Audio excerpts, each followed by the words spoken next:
MacDonald found himself in Le Jardin des Tuileries with Crowley, who had suggested a postprandial stroll. MacDonald had agreed. He needed air. His head was fuzzed with champagne and the florid talk of his unexpected guest.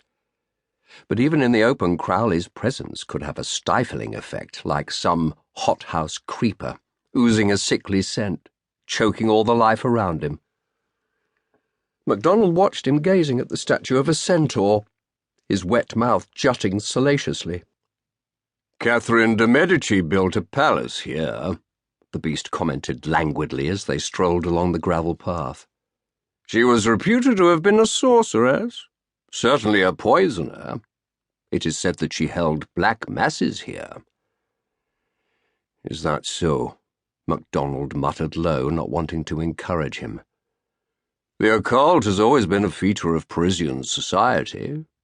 Satanism is terribly fashionable here at the moment, you know." "No, I didn't.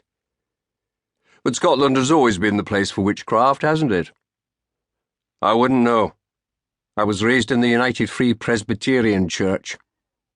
Crowley laughed. "My dear fellow, my father was a lay preacher in the Plymouth Brethren. I too was brought up with the hell-fire of the Low Church. But we can all break free of religion. We are going to have to." "And what are we to believe in, then?" "Why, in magic, of course." "Och, man, you're having a joke with me." "I'm perfectly serious. Haven't you noticed? This strange time we're living in? Just when positivism reaches its peak, everyone is suddenly fascinated by the occult.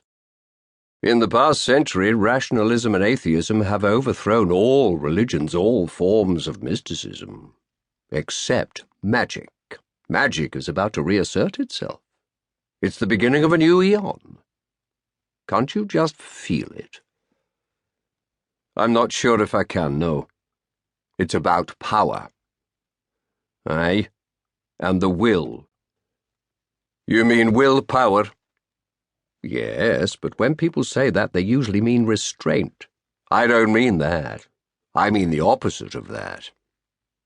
"I'm not with you." "Well—" The beast began to stumble in his argument.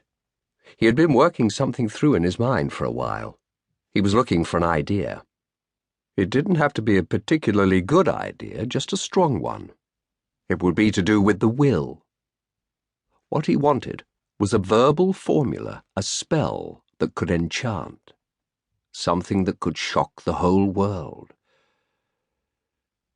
Power, he tried to explain to the general, to himself.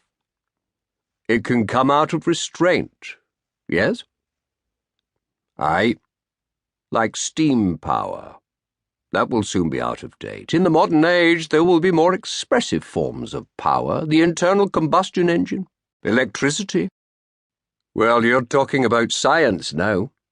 Science and magic, they're the same thing. You're not making sense, man. I'm talking of the supernatural.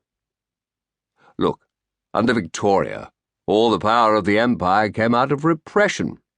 For machines, for men also. What do you mean? I mean the application of pressure, building up a head of steam, if you like. Do that to an iron engine and you have the means for a railway system. Do it on the emotions of men and you can power a whole empire.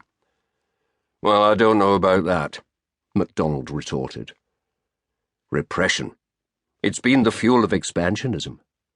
Now we are entering a new age. We are free now that our great Mother Victoria is dead. The fog is lifted. Now is a time for expression. They had left the park and were crossing the Seine. MacDonald looked down at the swirling water. There was a choking sensation at his throat. He felt the vertiginous nausea of his predicament. I am talking of energy, the beast went on. Energy that can no longer be sublimated. MacDonald staggered on, his head reeling, his stomach full of bile, his gorge burning with the acid of the champagne. The beast followed him, the moist mouth horribly close. to keep listening to this audiobook. I've left you a link in the description so you can do it, at no cost thanks to Audible's 30-day free trial.